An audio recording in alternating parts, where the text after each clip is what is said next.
You've done one heck of a job here. Next time I'm in the area for, work, I'd absolutely come out to this park and take in the paleo sites. Well, I'd probably plan to come out here at least, then regret not doing it on the flight home.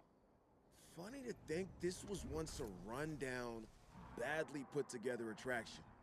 Now it's a bustling facility that keeps its animals secure, well cared for, and most importantly, visible to their adoring public. We made a difference here. Let's hope what happens in Vegas doesn't stay in Vegas, huh? A success is a success, and this is a big one.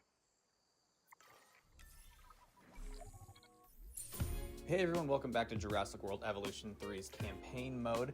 We've just completed the Clark County mission in Nevada. So, going through this, we are just going to walk through our entire completed 5-star park as it is currently constructed. We're going to start at the beginning here with our fossil dig site that we'd started last time, and I kept it exactly the same as it was in the original. I feel like I've done a lot of tweaking and updating things in every park as I've gone, and I wanted to keep something as it was originally. I think there's a lot of things to still tweak and to fix on it, but to keep it as something to remember where we started with Evolution 3, I'm going to keep it the way that it currently is. And as we go through the rest of the park, a ton of this is tweaked and changed and added to, as last time we just completed everything we needed to do before the last step in 5-star completing the park. That being said, before we get too far into this video here, if you enjoyed this kind of content, if you enjoyed Jurassic World Evolution 3, campaign modes, I also do the challenges, and I will post more of those as we go forward, or anything else to do with dinosaur games specifically, feel free to hit that like or that subscribe button, as I will continue to go through these for the foreseeable future and beyond.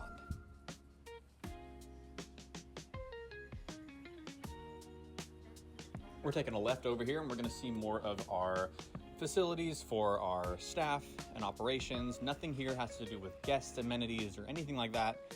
This is all maintenance facilities, ranger stations, paleomedical, control center, yada yada. Everything else for the park to function is over here. Now, for the park, we're going to have a couple of different spaces like this. Because of the way it's laid out, there's a few spaces that aren't accessible to rangers and maintenance throughout the park. So we have a couple different spaces here, and we'll walk through those throughout the rest of the park. We might be able to see on the right side of this. So inside this enclosure here, this is where the Pteranodons are. The Pteranodons were originally in here from the game when we had to tranquilize and capture and put them back in here. So that enclosure stays here. We've just expanded it in the back, put in a little bit more of a cave that you can see from the back side when you enter the rest of the park. You're able to see that. But the rest of this is, again, just Pteranodons. All of the aviaries, well, all but one of these are going to include just one of the Pterosaurs in each one. And so we're kicking it off with where it started in the game, Pteranodons here, to really just get the park started.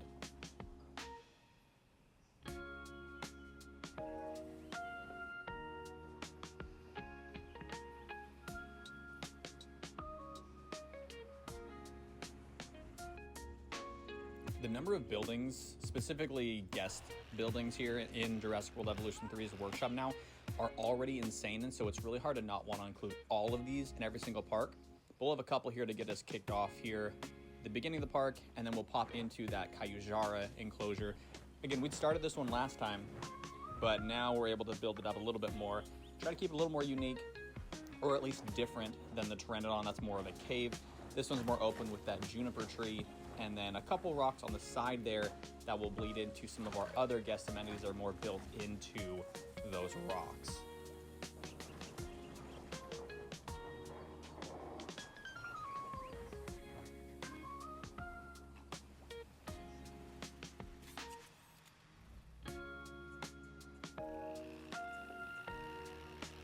All right, now we're getting into everything that actually is completely new from the last time we were in Clark County a couple weeks ago.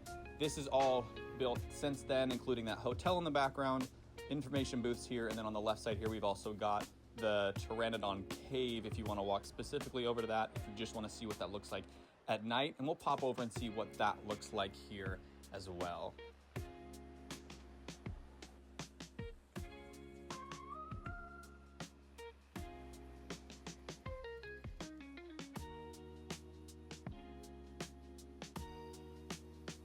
I think, and I might be wrong, but I think that Clark County was the first location in the campaign that rotates between night and day, and so there's a lot of times here that we need to make sure we can see things at night. Putting caves like this I think are really cool to do. I don't have very many of them. The biggest one here is with the pteranodons with the lights coming down, so when they fly through you can see them whether it's night or day. But a really cool opportunity here to use that, and I have done that here. And then there's a ton of lighting on that main street that we'll get to in a little bit of our park.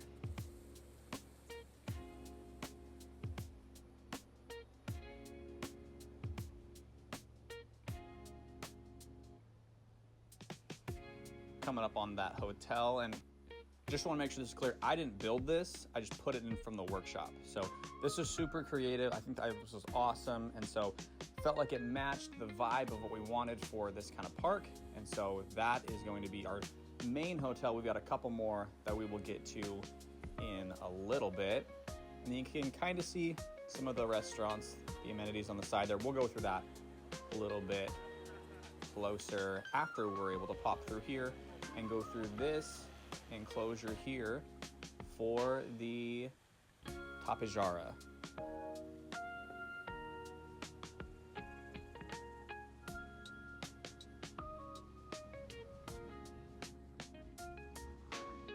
Tapejara's got a little more rock than we did in the Cayujara enclosure, and then it's got some more of that not native cover. I feel like that covers that space a little bit better. So we're gonna put that in there so they're not always available and accessible to the public.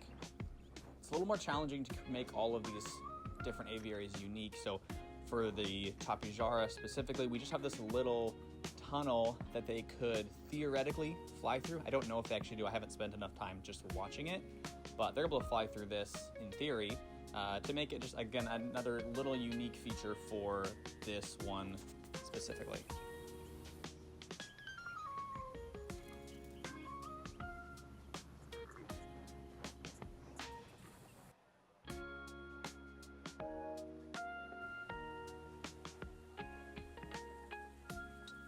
All right, we can start to see on the side of the rock where the Cayujara enclosure is. We got some more amenities and buildings there for shopping. Those are built into the rock for our park here to try to keep it blended into the enclosure. I don't want these to feel like they're just standalone buildings. They are, but I would like to keep it feeling like it's part of the rock and part of this enclosure space. From here, you've got two options. You can either take a right, and that will take you down to the main walkway of the park, or we can go down, which we are going to be doing now, to go down to a couple more aviaries and a few more enclosures for some dinosaurs that aren't actually pterosaurs. Left side over here has got more of the maintenance, rangers, paleo stations, everything for this enclosure here, and the few down here. But over here, we'll see if we can see it. Doesn't look like we actually can, so we're going to pop into our viewing gallery over here, and this is where the Pterosaurs are going to be throughout the park.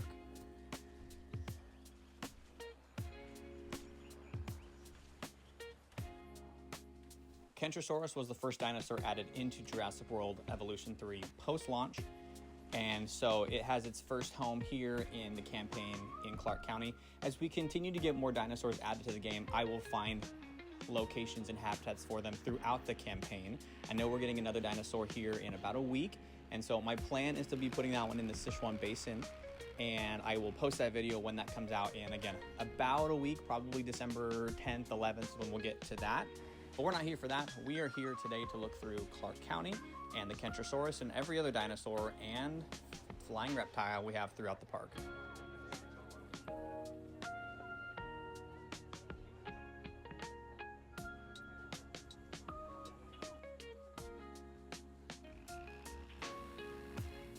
We made it to Dimorphodon, and Dimorphodon's enclosure has a little bit of rocks on the sides here where the viewing galleries are, and then it transitions into more of this open body of water that takes us to our other dinosaur that we will get to here in a moment. Most of the time they spend a lot of their time here in those fish feeders here, but they do end up flying to both sides of this enclosure as well. We've got a ton of Dimorphodons in this space.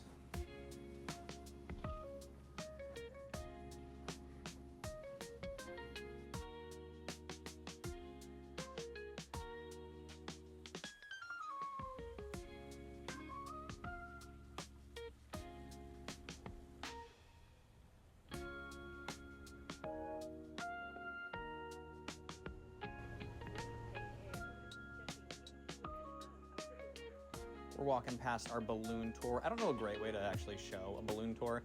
There's the balloon in the sky. You'll see it every now and again, as you see in the background there. We have a balloon tour here, and I've fenced off the sides of it here so you can't just access it from anywhere. You have to go through the building to actually get on that balloon tour. I feel like that makes a lot more intuitive sense than having it just open to the public to just go jump on.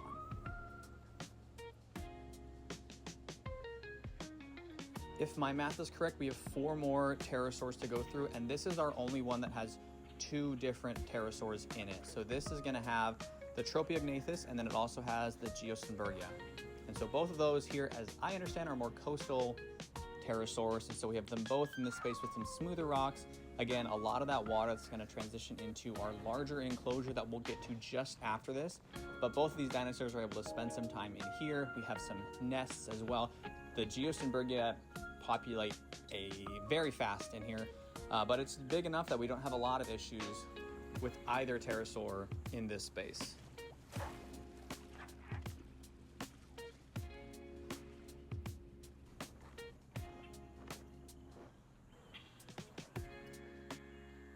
We'll take a little break from our pterosaurs here, and we're going to pop over. We've got this larger structure ramp that we can go up here.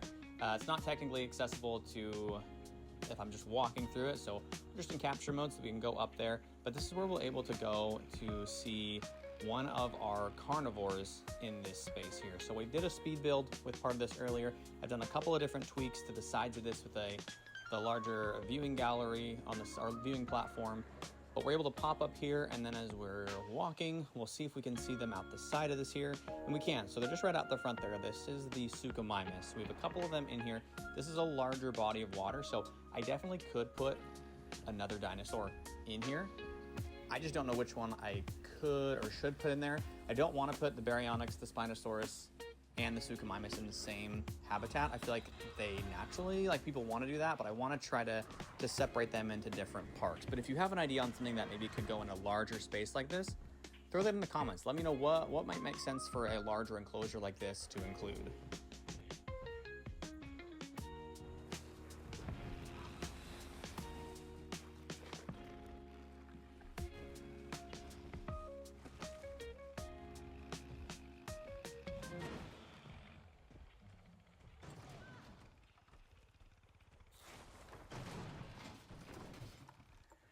I don't even know. There always has to be something with the crazy maintenance driver, so there you go.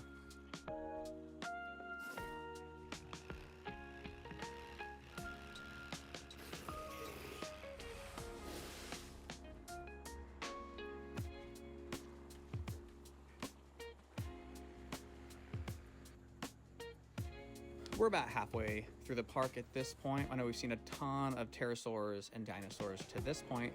We're gonna quickly get on through to the top of this hill here, and then we're gonna go through the main street of the park.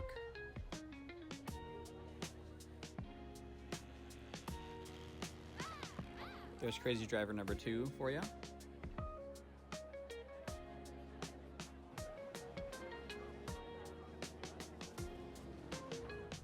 Crazy Driver number 3.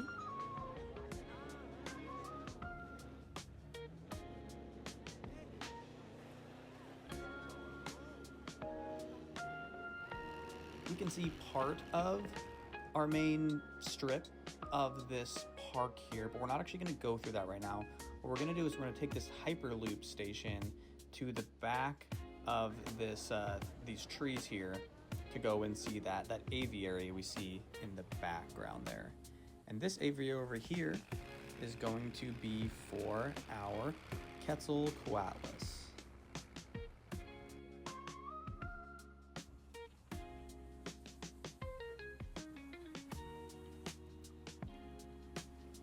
Quetzalcoatlus is the one pterosaur in here that I don't have a nest for, and it's because the enclosure itself is not the largest. I would have liked to make this a little bit larger, but just based on the way that I built everything, I didn't have a lot of space in the back for it.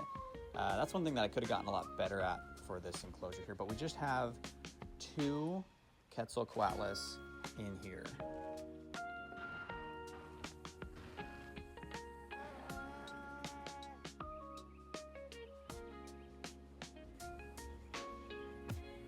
We're back to the main strip of our park, and so we're gonna just take a little bit of a walk through it, but gonna highlight this insectarium that was in the workshop. It's really cool, so we're gonna walk through that, and then we'll just continue on through the main road of our park.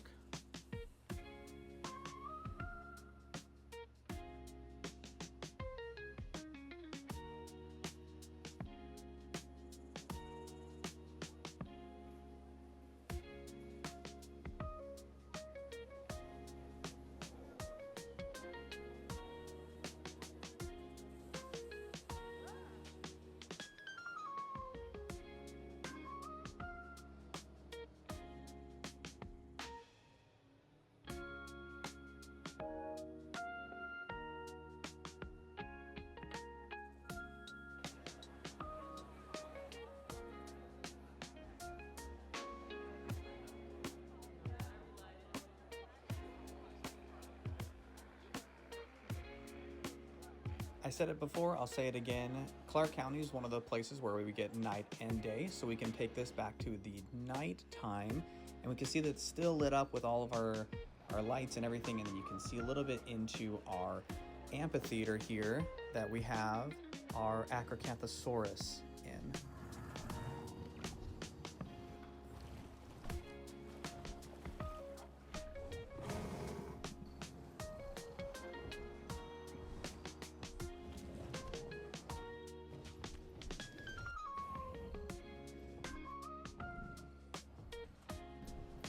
As you enter the venue, you join us on a journey through prehistory, a journey that mankind has never been able to embark upon before. We'll try to do the rest of the tour in the daytime, but we're gonna go back a little bit because I have over here, we have our paleomedical facility for the Acrocanthosaurus and some of the pterosaurs over here. And then we've also got this path here that we can go through, that we can see our maintenance vehicle going down this way, but there's also a bridge on the side there. So I'm gonna take the vehicle and we're just gonna go through it because I will never turn down a chance to take a maintenance vehicle over one of these bridges in the game. But to not get too far ahead of ourselves, we're gonna go back and take a walk through the rest of our park before we get to that last space for today.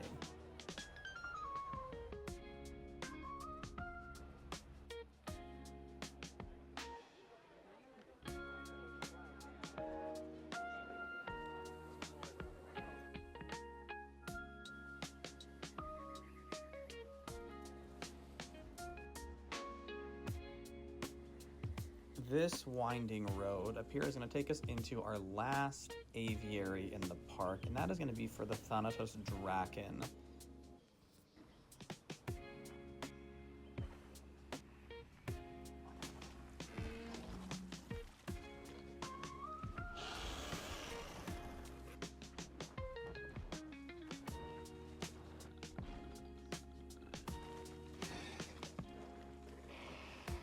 And that gets us to every single pterosaur in Jurassic World Evolution 3. So we've been able to build out a full park of pterosaurs with a couple of other dinosaurs included in there as well. We've got 2 more to go through, and we'll get through those in this last part of the park that we're going to start heading up to here in a minute. Once we walk through this little open museum space that was created in the workshop. I thought was really cool, and so we're adding it into our park here.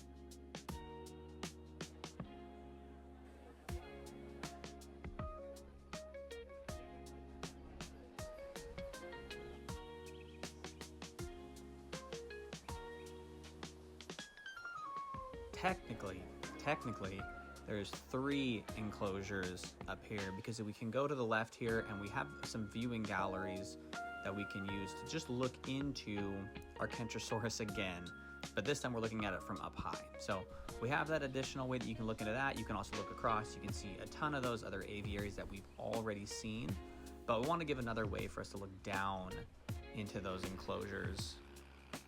This is our last larger guest space, and so we've got a ton of different amenities on all sides of this, and then you can have that innovation center in the background there.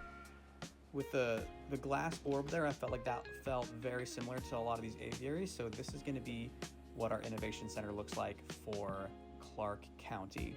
And then we've got some viewing galleries, and we're just going to walk over and see if we can even see what's in here. So I only like to put 1 hybrid dinosaur in every park, if that. And so the hybrid we have in Clark County here is the Spinoceratops, and we have 3 of them that are going to be in this enclosure that you can look into from that main guest area.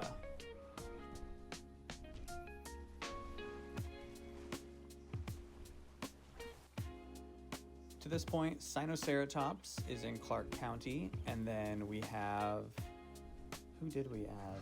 Oh, Spinoraptor is in Indonesia. Going to Hawaii next time, trying to figure out what hybrid I should put there. I haven't made a decision fully on that. If you see this in the next week though, and there's a dinosaur or hybrid you feel like makes the most sense for that, put it in the comments. I'd love to take some feedback for that.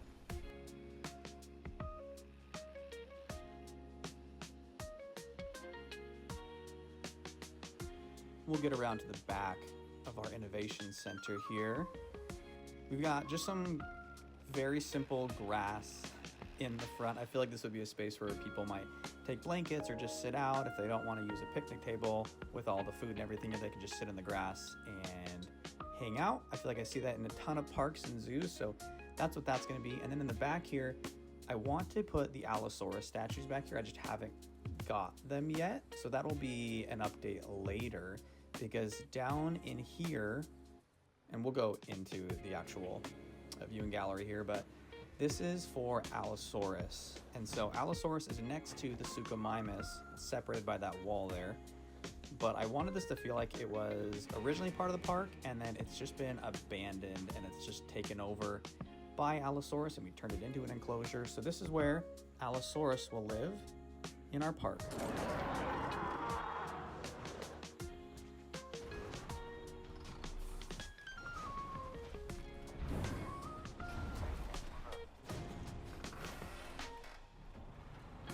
All right, and that is the end of our 5-star park in Clark County. Thank you for watching this and going through this with me over the last 24 minutes or so. Once again, if you enjoy this video and would like to see subsequent videos of the parks as I go through those, feel free to hit that like or that subscribe button. We're on our way to Hawaii next to complete that. We'll go back to the Badlands after that, Japan after that, and then we will hit those last 3 places in Europe and that center part of the map. So have a great rest of your day, and until then, I will see you on the next build.